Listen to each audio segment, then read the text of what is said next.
मुद मंगल में संत समाज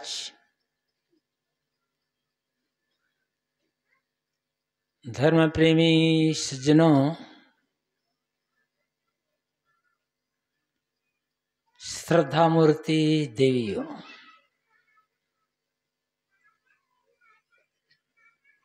सदगुरु कबीर का एक बड़ा सरल सा लंबा पद है।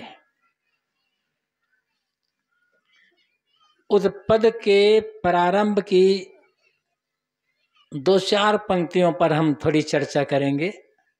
चर्चा अनेक बार हुई है, लेकिन ज्ञान की बातें कुछ ऐसी होती है जिन्हें बार बार चिंतन मनन करने की और कहने सुनने की आवश्यकता होती है। सदगुरु कबीर कहते हैं, सदगुरु शरणे जाए के तामत त्यागिए, भला बुरा कही जाए तो उठी नहीं लागिए। उठी लागे सो रार, रार महान नीच है। जहि घट उपजे क्रोध सोई मीच है। जो कोई गाली दे तो जवाब मत दीजिए, गल अमृत तेरे पास घोर क्यों न पीजिए। अमृत फल लिए हाथ, रुचि नहीं रार को। स्वान को यही स्वभाव, गहे पुनिहार को। जाकर जौन स्वभाव छूटे नहीं जीव सो, नीम न मीठा होए सिंचे गुड़ घीव सो। माला तेरे हाथ, कतरनी कांख में। आग बुझी मत जान दबी है राख में। कहा भय है बात कहे तेरी पीव को, ऊपर की सब बात फले तेरे जीव को। कहे कबीर पुकार समुझ मन भावना, हंस गए सतलोक बहुरी नहीं आवना। सदगुरु शरणे जाए के तामत त्यागिए।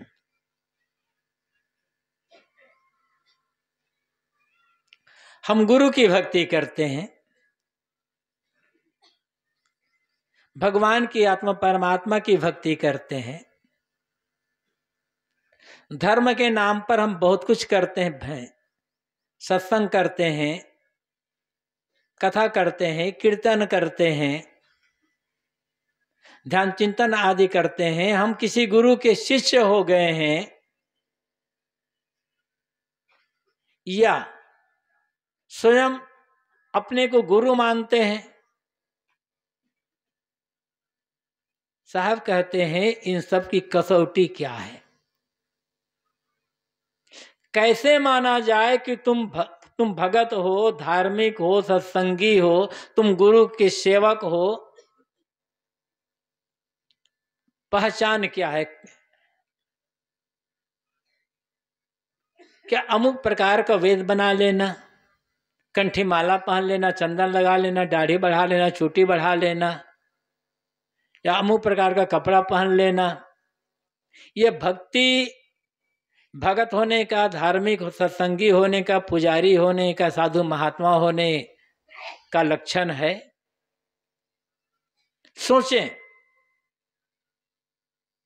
और सोचना हम सबको है, जो ऊपर बैठे हैं सफेद कपड़े वाले और जो नीचे बैठे हैं अनेक प्रकार रंगीन कपड़े वाले, सबको सोचना है। इतने दिन हो गए सत्संग करते करते, इतने दिन हो गए भक्ति करते, गुरु की सेवा करते, इतने दिन हो गए धर्म का काम करते, इतने दिन हो गए गुरु की शरण में आश्रम में रहते रहते, तुम्हारे भीतर का जो तामस है वो दूर हुआ है या नहीं हुआ है? पानी तो डाल रहे हो, अब पानी डालते डालते हजारों घड़ा पानी डाल चुके हो, आग बुझी है या नहीं बुझी है? और यदि आग नहीं बुझ रही है तो समझना होगा तुम पानी गलत जगह पर डाल रहे हो, क्योंकि जहां आग लगी है वहां पानी डालें तो आग बुझेगी जरूर। हम पानी भी डाल रहे हैं और आग बुझ ही नहीं रही है, किंतु आग और बढ़ती चली जा रही है। तो या तो हम पानी गलत जगह पर डाल रहे हैं, या पानी के धोखे में हम तेल पेट्रोल डाल रहे हैं। गड़बड़ी क्या हो रही है ये समझना होगा। तामस, तामस का अर्थ है अंधकार। तामस का उत्तेजना भी होता है, क्रोध भी होता है, लेकिन तामस का अर्थ अंधकार, उत्तेजना। अंधकार मतलब भीतर का अंधकार, अज्ञान का, अविद्या का अंधकार। अज्ञान होगा, अविद्या होगी तो क्रोध भी होगा, लोभ भी होगा और सारे विकार आ जाएंगे।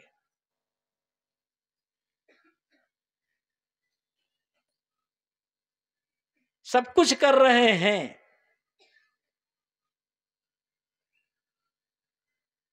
किंतु जीवन में परिवर्तन नहीं आ रहा है। लोभ ज्यों का त्यों है, मोह ज्यों का त्यों है, छल कपट ज्यों का त्यों है। साधु भी बन गए, महात्मा भी बन गए और बहुत कुछ बन गए, लेकिन लोभ तो दूर दूर नहीं हो रहा है, छल कपट तो दूर ही नहीं हो रहा है, बटोरने की भावना दूर नहीं हो रही है, अंदर की जो आग बुझ नहीं रही है, शांति आ नहीं रही है। तो कैसे माना जाए कि तुम धर्म का काम करते हो? ये धर्म का अर्थ क्या होता है? धर्म का अर्थ होता है, अच्छा उसे आप भक्ति कह सकते हो। भक्ति का अर्थ होता है भीतर की जो आग है, इस आग का बूझना। और सदगुरु कबीर कहते हैं, ई जग जरते देखिया अपनी अपनी आग, ऐसा कोई ना मिला जासो रहिए लाग। अपनी अपनी आग में संसार के सारे लोग जल रहे हैं। ये जो अपनी आग की बात है, ते बाहर की आग नहीं है। बाहर की आग अपनी और पराई नहीं होती है, वो तो केवल आग होती है। लेकिन बाहर की आग में हम कहाँ जलते हैं? कभी कभार किसी घर में, कारखाने में, फैक्ट्री में आग लगती है तो कुछ लोग जल जाते हैं, लेकिन जिस आग की बात सदगुरु कबीर कहते हैं, उस आग में तो सभी लोग जल रहे हैं, कुछ बिरलों को छोड़ करके। और जिसका जलना बंद हो गया, जिसके भीतर शांति आ गई, जिसका मन शांत हो गया है, जिसकी इच्छाएं शांत हो चुकी है, जिसके लोभ मोह शांत हो गए हैं, मिट चुके हैं, जिसके अंदर में छल कपट नहीं रह गया है, वही भगत है, वही धार्मिक, वही पुजारी और वही सत्संगी।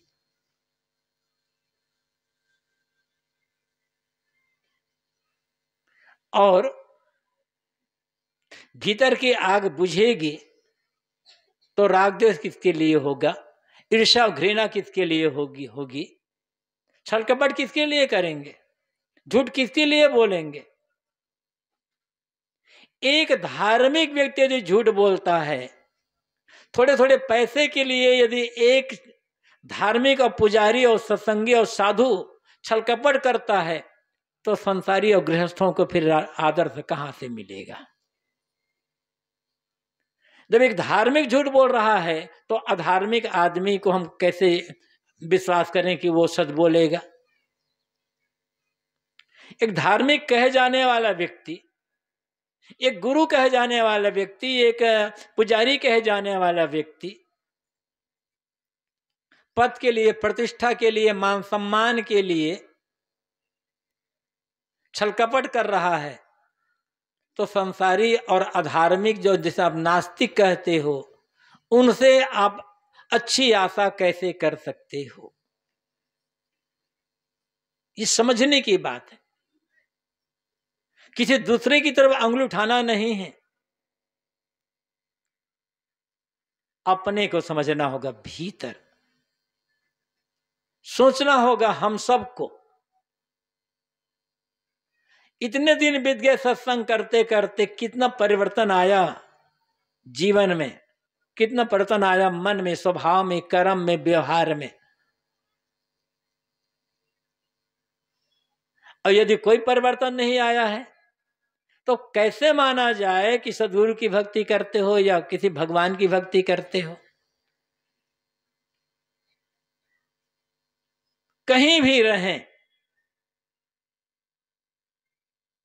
शांति पाना है तो भीतर की आग बुझाना होगा। और इसके लिए हमें उनके पास जाना होगा जिनके भीतर की आग बुझ चुकी है। उनके शरण में जब जाएंगे, उनको उपासना करेंगे, तब होगा। इसी के लिए कहा गया है, संत मिलन को जाइए तज माया अभिमान, ज्यों ज्यों पग आगे धरे कोटिन यज्ञ समान। संतों से मिलने के लिए जाओ, माया और अभिमान को छोड़कर। क्यों जाए संतों से मिलने के लिए? ताकि अपनी आग बुझा सकें। और संत कौन? जिनके भीतर की आग बुझी हुई है। लोभ, मोह, काम, क्रोध, ईर्ष्या, घृणा, बैर, विरोध, राग, द्वेष, छल, कपट, चतुरता, चालाकी, इनकी आग जिनकी बुझ चुकी है वो संत है। या अभी नहीं बुझी है तो बुझाने का काम जो कर रहा है,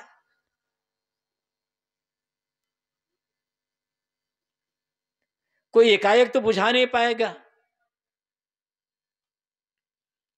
ईमानदारी होनी चाहिए। विद्यालय में नाम लिखाते ही कोई बच्चा एकदम होशियार और विद्वान नहीं हो जाएगा, समय लगेगा। आज जो विद्यालय में बच्चा नाम लिखा रहा है, यदि वो पढ़ता रहा समर्पित होकर, एक दिन बड़ा विद्वान बन जाएगा। शिक्षक, डॉक्टर, वकील, इंजीनियर, कलेक्टर और जज, सब कुछ बन सकता है। कब? समय आने पर। कोई 2 साल, 4 साल, 6 साल पढ़ लिया, करे तुम्हें 6 साल हो गए पढ़ते पढ़ते, तुम्हें 10 साल हो गया पढ़ते पढ़ते, तुम अभी भी कुछ नहीं बन पा रहे हो, तो गलती पढ़ने वाले की नहीं है, गलती कहने वाले की है।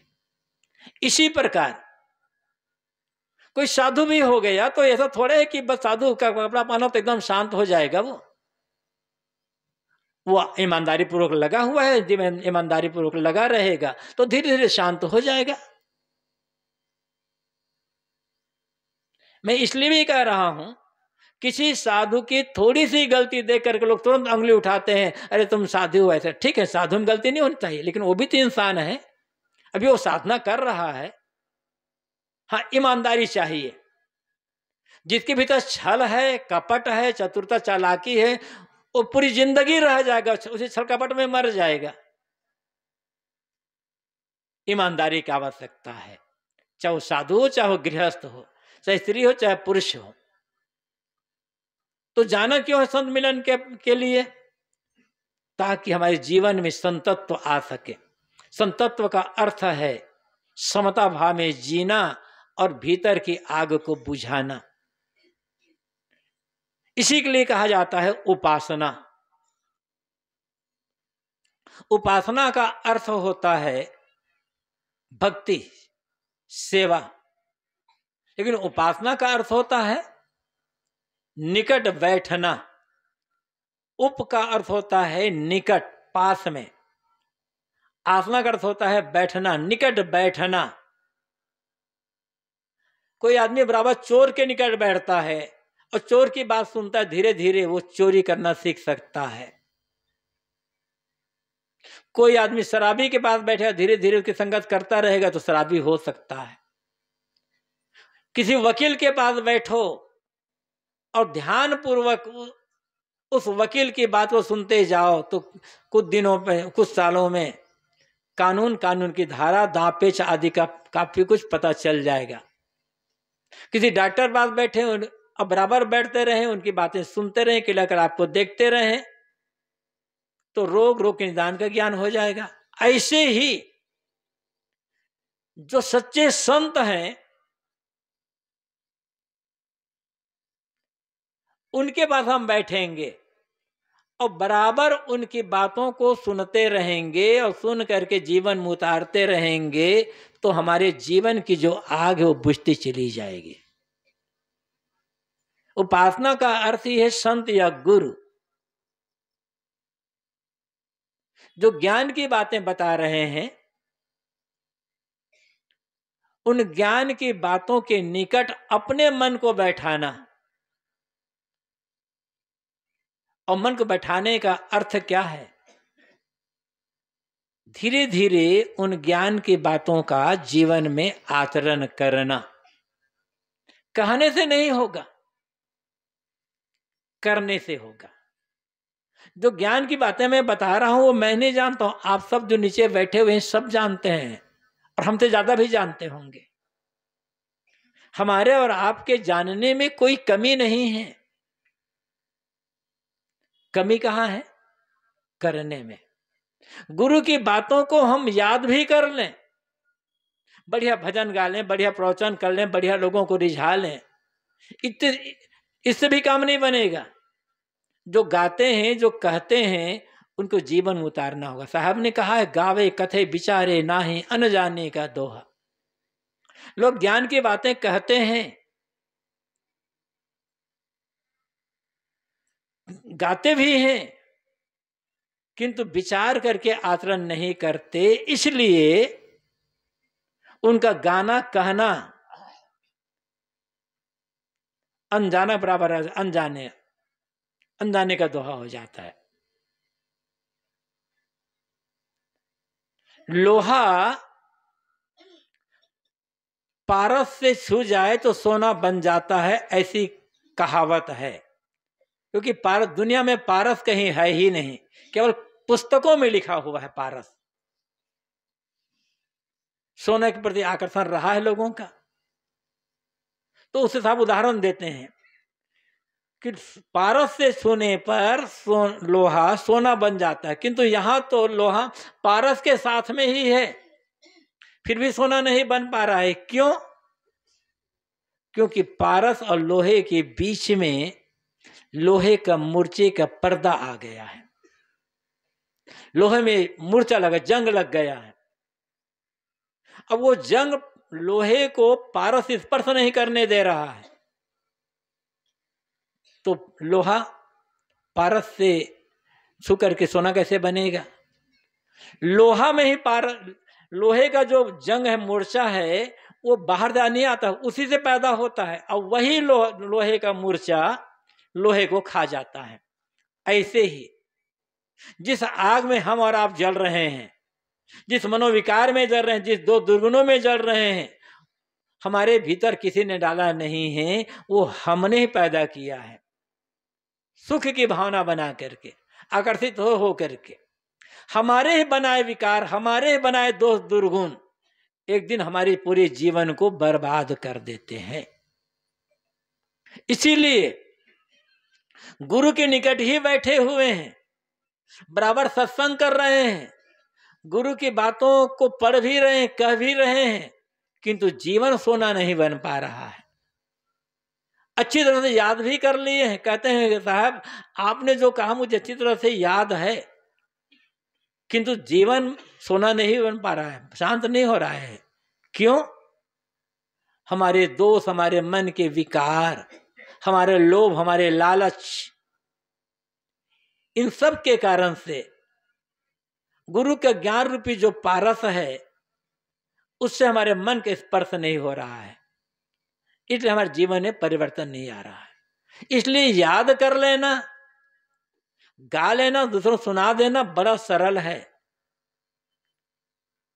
महत्व तो है करने में। और कोई भी कर सकता है, जो ध्यान दे वो भी कोई भी कर सकता है। लेकिन केवल गाते रहें और कहते रहें, कुछ नहीं होने वाला है। इसी पर मैं वो चुटकुला कहा करता हूं। चुटकुला में मनोरंजन तो है, लेकिन वो कमजोरी बताता है आदमी की। चुटकुला है, एक 50-55 साल की उम्र के एक व्यक्ति ने अपने जवान बेटे को बुलाया, जिसकी शादी नहीं हुई थी। अब बुला करके कहा, बेटा मैं तुम्हें अपने जीवन भर का अनुभव बताना चाहता हूं। यदि तुम मेरे अनुभव को मान करके जीवन जियोगे तो तुम बड़े सुखी रहोगे। पिता की बात सुनकर बेटा कहता है, पिताजी आपका जो अनुभव है वो तो मेरे लिए एक अनमोल धरोहर के समान होगा। बताएं आपका अनुभव क्या है, मेरे लिए आदेश क्या है। तो पिता कहता है, बेटा मेरा अनुभव यह है कि शादी करके मैंने भयंकर गलती की थी, लेकिन हो गए। और तुम्हारे लिए मेरा आदेश कहो, आज्ञा कहो, यही है, या राय कहो, यदि तुम जीवन भर सुखी रहना चाहते हो तो कभी भूल कर भी शादी मत करना।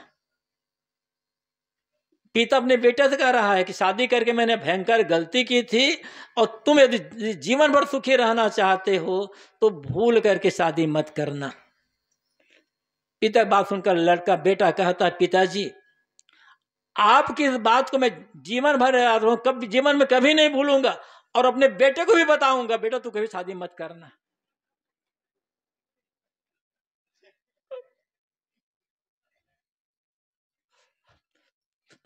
याद तो कर रहे हैं ना, भूलते कभी नहीं, अब बताते चले जा रहे हैं तो आंख कहां से पूछेगी। सदगुरु कबीर कहते हैं, सदगुरु शरणे जाए के तामत त्यागिए। तुम गुरु की शरण में गए हुए हो, धर्म का भक्ति का सेवा का काम करते हो, तो जब सोचो तो कि तुम्हारे भीतर का अज्ञान का अंधकार मिटा है या नहीं मिटा है।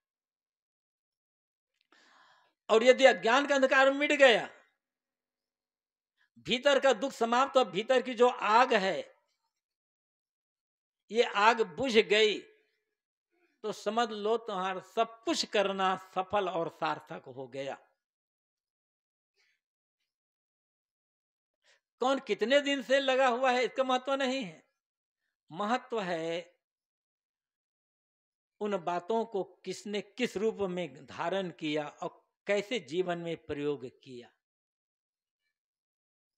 तो जीने की आवश्यकता है। जिस किसी प्रकार से हमारे भीतर का अज्ञान अंधकार मिटना चाहिए, अज्ञान से ज्ञान की ओर, अंधकार से धर्म की ओर, असत्य से सत्य की ओर, और देह से आत्मा की ओर, संसार से कल्याण की ओर जो यात्रा है, जो गति है, उसी का नाम है भक्ति और धर्म। भक्ति धर्म का काम कर रहे हैं, अज्ञान नहीं मिट रहा है, अंधकार दूर नहीं हो रहा है, असत्य के प्रति बड़ा प्रेम बना हुआ है, बाहर का राग रंग बड़ा मीठा लगता है। कैसे माने कि हमारी भक्ति हो रही जीवन में। धर्म के नाम पर तो हम बड़े बड़े करते, बहुत कुछ करते हैं, बहुत कुछ करते हैं। कोई कबीर का भगत, कोई राम का भगत, कोई किसी का भगत, कोई किसी का भगत, कोई किसी का भगत, किसी का, कोई हनुमान का, कोई किसी का। अच्छी बात है, ये तो अपनी अपनी मान्यता है, अपने अपने विश्वास है। लेकिन मोटे मोटे दो दुर्गुण भी नहीं छूट रहे हैं तो भगवान खुद कैसे होगा, गुरु कैसे खुश होंगे। सोचिए और विचारिए। ये छत्तीसगढ़ जगह जगह रामायण प्रतियोगिता का जिस प्रकार से आयोजन छत्तीसगढ़ में होता है, वैसा आयोजन भारत में कहीं भी नहीं होता है। उत्तर प्रदेश में, बिहार में, राजस्थान में रामचरितमानस का अखंड पाठ तो होता है 24 घंटा के बस में एक बार पूरा पाठ तो कर लेते हैं, लेकिन जैसे आप लोग करते हो रामायण प्रतियोगिता का आयोजन, वैसा तो मैंने कहीं देखा नहीं। किंतु दुर्भाग्य, पहली बात तो यह, रामायण प्रतियोगिता की चीज ही नहीं है, जीने की चीज है। अच्छा ये बताओ, राम, भरत, लक्ष्मण, शत्रुघ्न,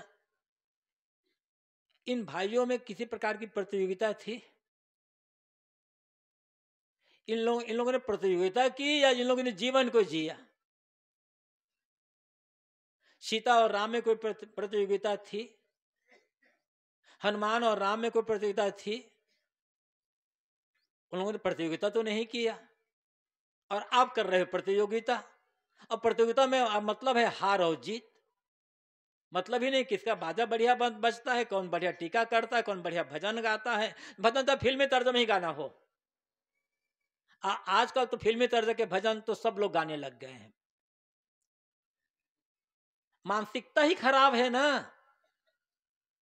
चाहे साधु हो, चाहे महात्मा हो, चाहे भगत हो, चाहे भक्तिन हो, फिल्मी तर्ज में भजन जिन्होंने बनाया उसकी मानसिकता कितनी गलत होगी। कितना वो रात दिन फिल्मी गीत सुनता रहा होगा, तब उसमें धुन में वो बना रहा है भगत भजन। हाँ, और रामायण प्रतियोगिता, जब तक शराब नहीं मिलेगी तब तक तो पार्टी नहीं आएगी। एक एक जब टीका करने वाले, गाने वाले, हारमोनियम तबला बजाने वाले जब थोड़ा थोड़ा चढ़ा लेते हैं ना, तब बढ़िया बजता है रामायण का। ये राम के दुश्मन हैं या राम के भगत हैं? नरक में जाएंगे आयोजन करने वाले भी और गाने वाले भी, चाहे वो कबीर के भगत ही क्यों ना हो।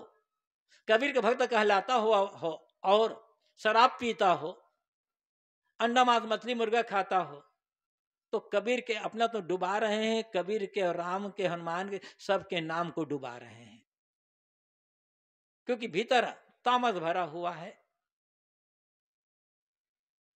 और तामस दूर नहीं हो पा रहा है। जो व्यक्ति इन दुर्व्यसनों का भी त्याग नहीं कर सकता, उसे क्या कहा जाए? सदगुरु कबीर कहते हैं, सदगुरु शरण जाए के तामस त्यागे। तुम गुरु की शरण में चले गए हो तो अपने भीतर का जो अज्ञान अंधकार है, अविद्या का अंधकार है, लोभ मोह आदि है, छल कपट है, इन्हीं तो दूर कर दो, सब सफल हो जाएगा। भले भक्ति मत करो, भले सत्संग मत करो, भले मंदिर मत जाओ, किंतु दोष, दुर्गुण, दुर्व्यसन, छल कपट, बेईमानी, बदमाशी, हिंसा, इनका त्याग कर दो। बिना मंदिर गए आप धार्मिक हो जाओगे, बिना सत्संग में आए आप सत्संगी हो जाओगे, बिना भक्ति के आप भगत हो जाओगे, यदि जीवन सुधर गया तो। और जीवन नहीं सुधरा तो धोखे में जीते रह जाएंगे। अगली बात सदगुरु कबीर कहते हैं, भला बुरा कही जाए तो उठ नहीं लागिए। कोई तुम्हें भला बुरा कह दे तो उठ करके लगना मत। भला बुरा मतलब कहा तो जाता है भला बुरा, मतलब है बुरा ही बुरा। कोई तुम्हारी आलोचना कर दे, तुम्हारी निंदा कर दे, तुम्हारी बुराई कर दे, तुम्हारे विरोध में काम कर दे, तो प्रतिक्रिया में नहीं पड़ना है। प्रतिक्रिया में पड़ना जीवन की हार है। जीवन हमें ऐसा बनाना है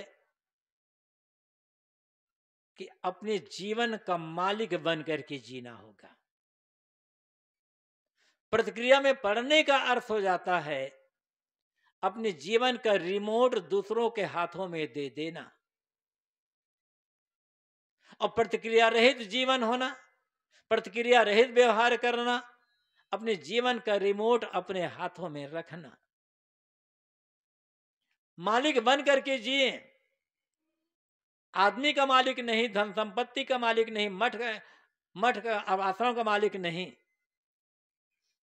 आज तो होड़ लगी हुई है, हम घर के मालिक बने, हम समाज के मालिक बने, हम मठ के मालिक बने, हम रुपये पैसे से जमीन जायदाद के मालिक बने, हम कुर्सी के मालिक बने। चारों तरफ तो होड़ लगी हुई है। दूसरों का मालिक बन पाए या न बन पाए, अपने जीवन का मालिक बनाना। धर्म सीख देता है, भक्ति सीख देती, सत्संग सीख देता है कि अपने जीवन का मालिक कैसे बना जाए।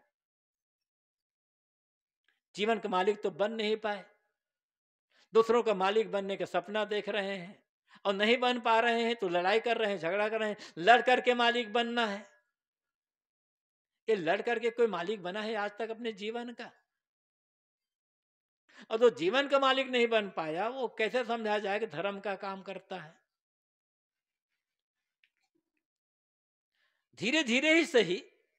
मैंने कहा था कि सुधार एक बारगी नहीं होता, परिवर्तन एक बारगी नहीं होता।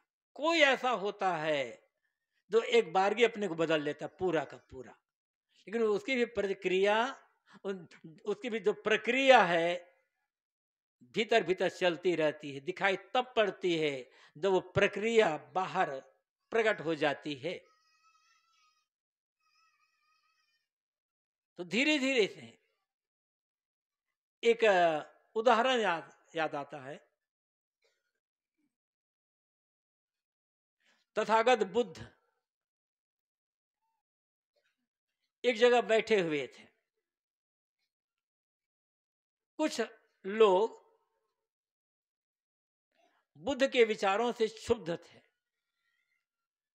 क्योंकि बुद्ध ईश्वर, देवी देवता और जात पात, छुआछूत और ये कर्मकांड सबका खंडन कर रहे थे।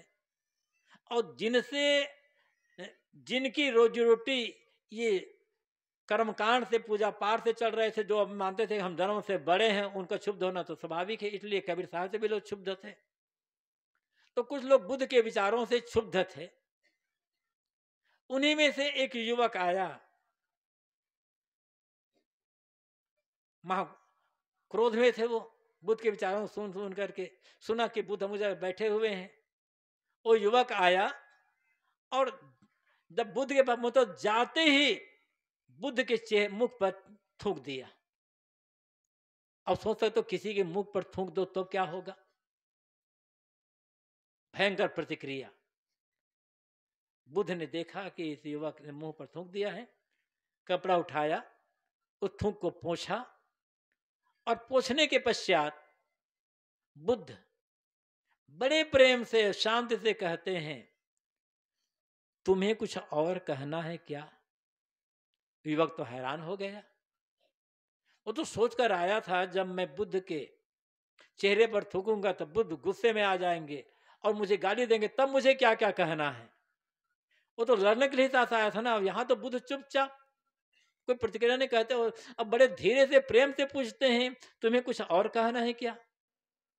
उस युवक ने कहा, मैंने तो कुछ कहा नहीं, मैं तो आपके चेहरे पर थूका हूं केवल। बुद्ध ने कहा, ये मुझे मालूम है तुम कुछ कहना चाहते हो, लेकिन तुम्हारा गुस्सा इतना ज्यादा है कि तुम्हारे मुंह से आवाज नहीं निकल रही, तुम थूक कर अपनी बात कहे हो। अब तुम्हारा गुस्सा थोड़ा ठंडा हो गया होगा तो और जो बातें कहनी है वो बातें कह डालो।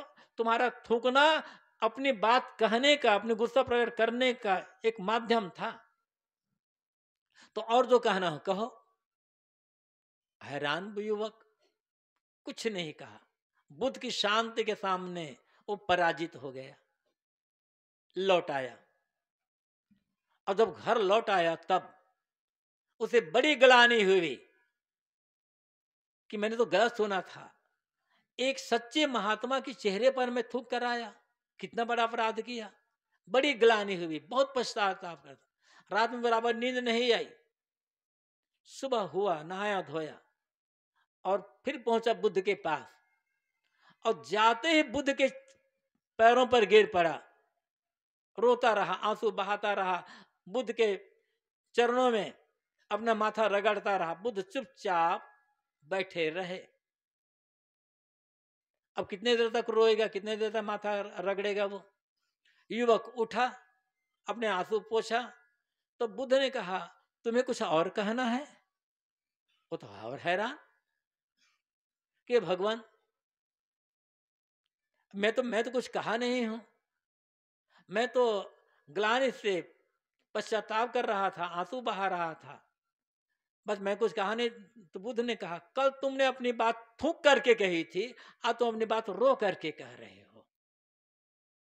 तुम्हारा थूकना भी कहने का ढंग था और रोना भी कहने का ढंग था। अब तुम अपनी बात कर चुके हो, जो बाकी बात शेष है बता दो। तो उन्होंने कहा भगवान आप मुझे क्षमा करें। बुद्ध ने कहा किस बात की क्षमा? तो उन्होंने कहा भगवान कल मैं आपके चेहरे पर थूका था तो आपने गुस्सा नहीं किया, अब भगवान आप मुझे क्षमा कर दें। बुद्ध ने कहा तुम्हारे गुस्सा करने से मैं गुस्सा करने लगूं, तुम्हारे रोने से मैं रोने लगूं, क्षमा करने लगूं, मतलब तुम मेरे मालिक, मैं तुम्हारा नौकर, मैं अपने जीवन का मालिक मैं हूं, मुझे कैसे जीना है?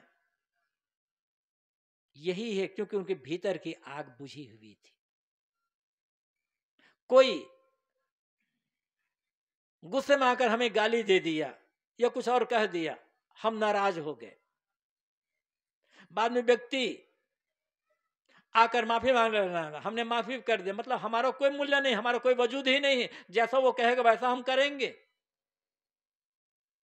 यदि कोई माफी मांगता है माफी तो दे देना है, लेकिन हमारा कोई वजूद है या नहीं, हमारा कोई मूल्य है या नहीं। इसलिए है अपने जीवन का मालिक खुद बनना, अपने जीवन का रिमोट अपने हाथ में रखना। हम जो भक्ति सत्संग धर्म पर कुछ भी कर रहे हैं और सब का अर्थ होता है अपने जीवन का रिमोट अपने हाथ में रखना।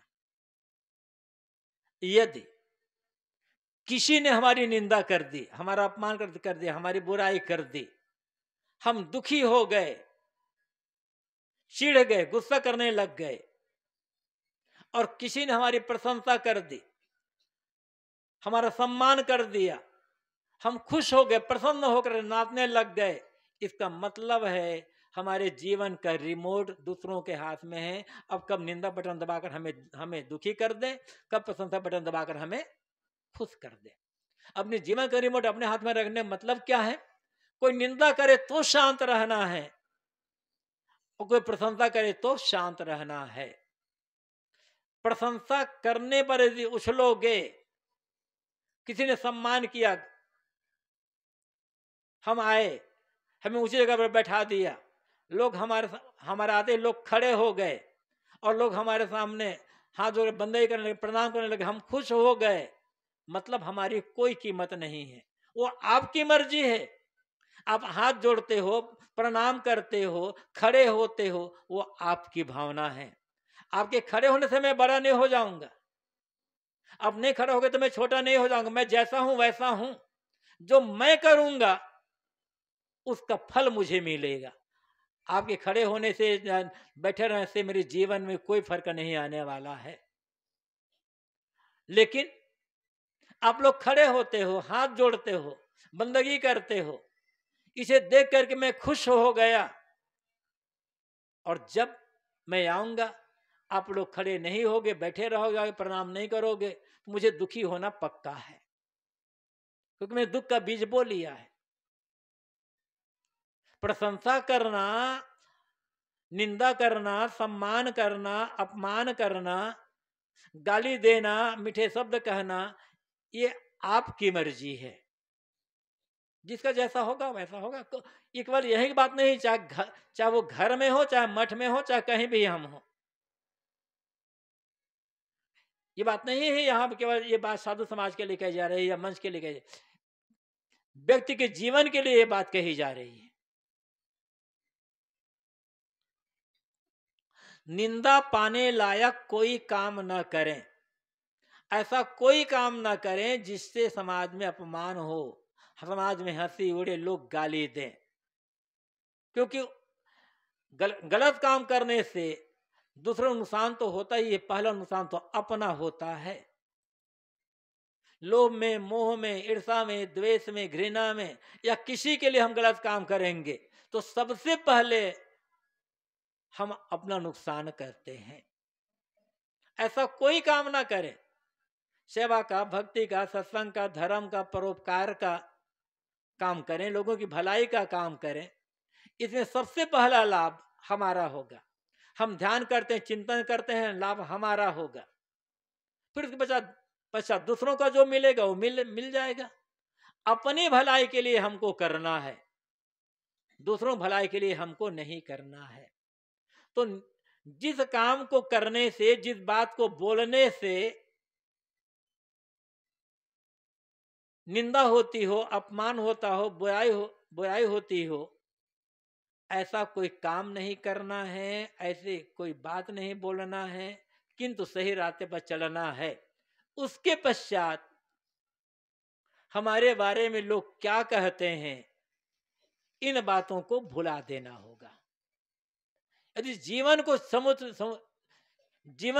ढंग से जीना चाहते हैं, तो सचमुच जीना चाहते हैं, समग्रता से जीना चाहते हैं, जीवन का पूरा आनंद लेना चाहते हैं, तो ये भूल जाओ कि लोग मेरे बारे में क्या कहते हैं। एक संत के पास एक साधक पहुंचा और कहा, भगवान मैं कल्याण का काम करना चाहता हूं, मुझे क्या करना होगा कल्याण का काम करने के लिए?